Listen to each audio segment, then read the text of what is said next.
नेहा अंदर कमरे में तैयार हो रही थी और विनीत उसका बाहर इंतजार कर रहा था। घड़ी की तरफ देखते हुए उसने नेहा को आवाज़ लगाई, अरे मैडम, और कितनी देर लगेगी? पार्टी खत्म हो जाएगी तब आओगी क्या? हाँ हाँ आ रही हूँ, इतनी जल्दी क्यों कर रहे हो? अब तैयार भी ढंग से ना हो क्या? नेहा तैयार होती होती अंदर कमरे में से ही बोली, अब देख लो, तुम्हारा ही मायका है, वो लोग क्या सोचेंगे कि मैं तुम्हें इतना लेट लेकर आया हूँ। कहीं यही ना सोच ले कि तुम्हें मायके नहीं आने देता। विनीत ने सोफे पर बैठते हुए कहा तो नेहा ने अंदर से ही जवाब दिया, अरे जनाब, अगर अच्छे से तैयार होकर नहीं जाऊंगी तो वो लोग ये भी कह सकते हैं कि तुम मुझे ढंग से नहीं रखते हो। फिर ना कहना कि तुमने तो अपने मायके मेरी हंसी कराई दी। और जोर से हंस दी। विनीत भी मुस्कुरा कर रह गया। तभी अचानक दरवाजे पर दस्तक हुई तो नेहा ने अंदर से विनीत को आवाज़ लगाई, विनीत जरा देखना तो कौन आया है। जैसा आप कहें मालकिन, कहता हुआ विनीत उठा और जाकर दरवाज़ा खोला तो सामने कोई कोरियर वाला खड़ा था। उसने विनीत को देखते ही उससे पूछा, मिस्टर विनीत के नाम कोरियर है क्या? वो यहीं रहते हैं? हाँ हाँ मैं ही हूँ, लाओ दो भाई, किसने क्या भेजा है जरा देखूँ तो। कोरियर वाले ने उसे वो कोरियर पकड़ाया, उसके सिग्नेचर लिए और वहाँ से निकल गया। विनीत कोरियर खोलकर देखने लगा तो उसके नाम एक नोटिस था, जिसे पढ़ते ही उसके माथे पर पसीने की बूंदें चमकने लगी। तभी अंदर से आते हुए नेहा ने कहा, लो हो गई तैयार, बस अब निकलते हैं। वैसे कौन आया था विनीत? पर विनीत ने कोई जवाब नहीं दिया। अभी भी वो उस पेपर को दोबारा पढ़ रहा था। उसे बिल्कुल चुप देखकर नेहा ने फिर पूछा, क्या हुआ विनीत? मैं तुमसे पूछ रही हूँ, ऐसा क्या आंखें फाड़ कर इस पेपर को पढ़ रहे हो? अब देर नहीं हो रही है क्या? विनीत ने नेहा की तरफ देखा और वो पेपर उसके हाथ में पकड़ा दिया। नेहा ने भी उस पेपर को पढ़ा तो उसके चेहरे पर गुस्सा दिखने लगा और वो विनीत से बोली, ये औरत ऐसा कैसे कर सकती है? बिल्कुल चैन नहीं है इसे।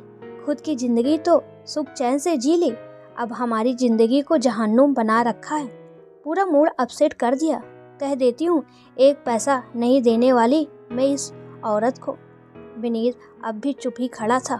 उसको चुप देखकर नेहा भड़कते हुए बोली, अब बोलो भी, करना क्या है? मैंने पहले ही कहा था कि रबड़ को भी उतना ही खींचो जितना वो खींच सके, लेकिन नहीं, तुम्हें तो पूरा रबड़ तोड़ने की लगी थी। अब मुझसे क्या पूछ रही हो कि करना क्या है? विनीत ने भी भड़कते हुए कहा। विनीत के चिल्लाने पर नेहा भी गुस्से में पैर पटकते हुए अंदर कमरे में चली गई। दोनों ने अपना जाना कैंसिल कर दिया। थोड़ी देर बाद विनीत उस नोटिस को लेकर कमरे में गया और नेहा से बोला, अब बैठी क्या हो, चलो मामा जी के घर चलते हैं। मुझे नहीं जाना तुम्हारे मामा के घर पर, और उस औरत की शक्ल तो मुझे बिल्कुल भी नहीं देखनी।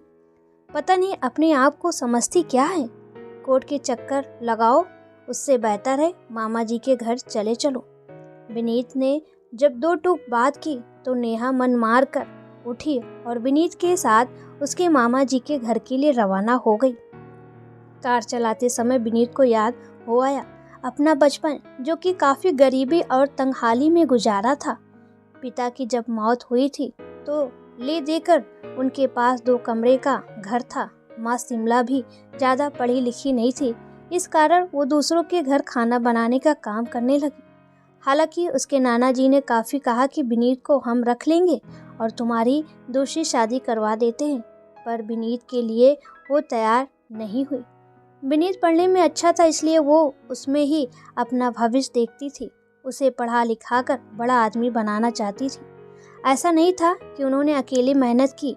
विनीत को आज इस मुकाम तक पहुंचाने में उसके ननिहाल का बहुत योगदान रहा। इन सब में नाना नानी के बाद मामा मामी ने भी इस जिम्मेदारी को बखूबी निभाया।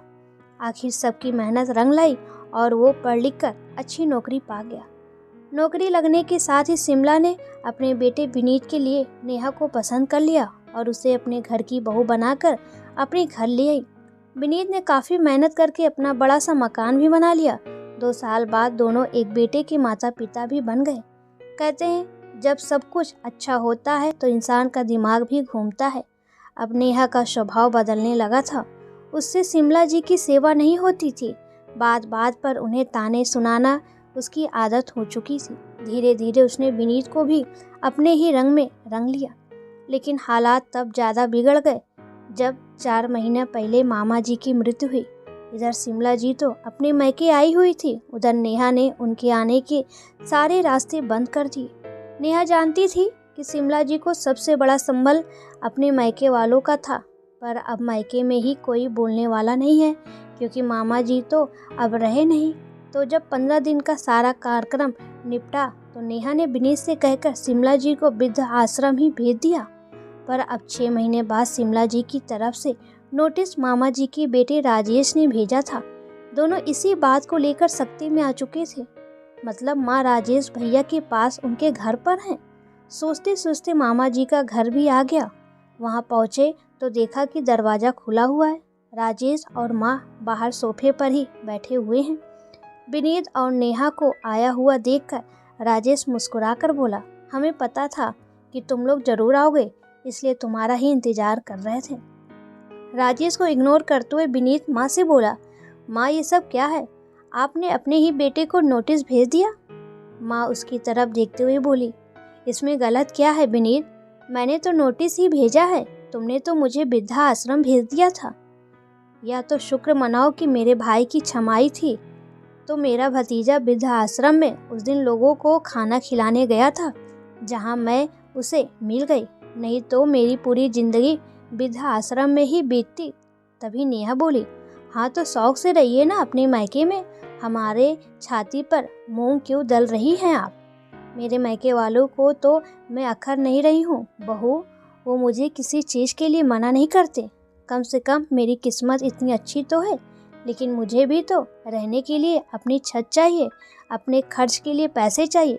जब मैंने अपनी पूरी ज़िंदगी इसको पालने पोसने में लगाई है तो उसका हर्जाना दूसरों से क्यों मांगूं। विनीत के कुछ कहने से पहले ही नेहा बीच में बोल उठी, किस चीज़ के पैसे दें आपको, आपके पास था ही क्या, कोई प्रॉपर्टी नहीं थी आपके पास, और मकान भी हमने बनवाया है। विनीत पति है मेरा, एक पैसा नहीं देने दूं मैं आपको।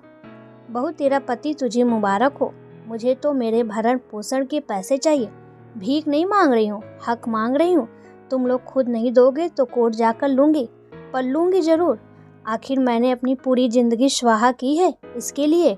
चाहती तो मैं भी दूसरी शादी कर सकती थी, पर इसके लिए मैंने सब कुछ छोड़ दिया। नेहा भी कहाँ चुप रहने वाली थी, बात को पलटते हुए बोली, आखिर आप भी दुनिया वालों के भड़काने में आ गई। अरे ये लोग तो पराए हैं माँ जी, लेकिन हम तो आपके अपने थे। आप हम लोगों से कोर्ट के चक्कर लगवाएंगी। उसकी बात सुनकर माँ मुस्कुराते हुए बोली, वाह बहू, आज ये पराए हो गए और तुम अपनी, जबकि तुम भूल गई मुझे घर से भी तुमने ही निकाला था, दर बदर की ठोकर खाने के लिए मुझे छोड़ दिया। यह तो भला हो इन लोगों का कि इन लोगों ने मुझे घर में जगह दी। तब तुम्हें याद नहीं आया था कि जो तुम काम कर रही हो वो कोर्ट से चक्कर लगवाने के लायक ही है। तभी राजेश बोला, देख विनीत, मुझे नेहा से कोई बात नहीं करनी। अब तू बता, बाहर ही सेटलमेंट करेगा या कोर्ट चलेगा। तुम लोगों को बुआ को घर में रहने के लिए छत देनी ही पड़ेगी, भरण पोषण के पैसे देने पड़ेंगे, उनके खर्चे उठाने पड़ेंगे, नहीं तो हम कानून का सहारा ले रहे हैं। और तुम पढ़े लिखे हो, कानून तुम भी जानते हो क्या होगा, तुम्हें भी अच्छे से पता है। इससे पहले नेहा कुछ कहती, विनीत ने उसे इशारा करके चुप करा दिया और राजेश से बोला, ठीक है मैं तैयार हूँ, क्या चाहते हैं आप। ज़्यादा कुछ नहीं, तुम्हें बुआ को रहने के लिए अपने घर में कमरा देना पड़ेगा, साथ ही उनके गुजर बसर के लिए भरण पोषण देना पड़ेगा। जब घर में ही रह रही हैं तो गुजर बसर के लिए अलग से पैसे क्यों। बीच में ही नेहा बोल पड़ी। तभी माँ बोली, बहू मैं वहाँ रहूँगी ज़रूर, पर अपना खाना पीना खुद ही कर लूँगी, मुझे तेरे टुकड़ों की ज़रूरत नहीं है। आखिरकार पूरा मामला कोर्ट के बाहर ही सेटल किया गया, जिसके तहत शिमला जी को घर में रहने के लिए 2 कमरे दे दिए गए और भरण पोषण और बाकी खर्चा विनीत को ही उठाना पड़ा। दोस्तों ये कहानी कैसी लगी प्लीज़ कमेंट में ज़रूर बताएं।